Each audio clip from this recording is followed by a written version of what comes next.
Здравствуйте, дорогие слушатели! Мы с вами живем в городе Уфе, в республике Башкортостан.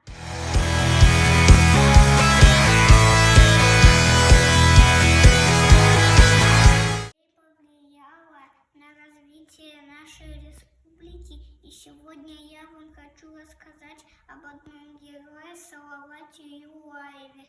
Салават Юлаев родился в июне в деревне Текиево. Папа у него был очень хорошим наездником, а мама была очень умной и грамотной. Он рос в семье башкирского старшина. И с 3 лет отец посадил Салавата Юлаева с 3 лет на коня. И ему очень понравилось, и он стал очень хорошим наездником. В нашей республике много названо в честь Салавата Юлаева.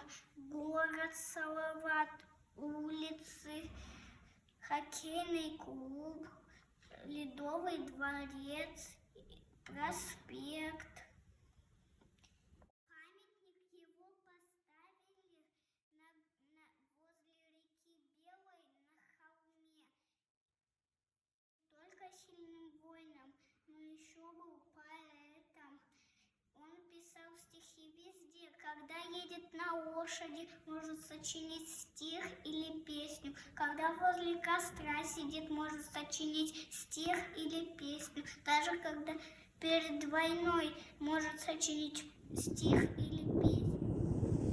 Сейчас я хочу вам рассказать небольшой стих, который сочинил Салават Юлаев в честь своей родины.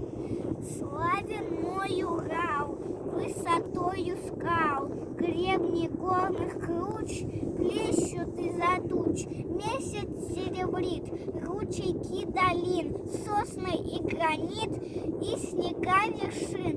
Спасибо за внимание.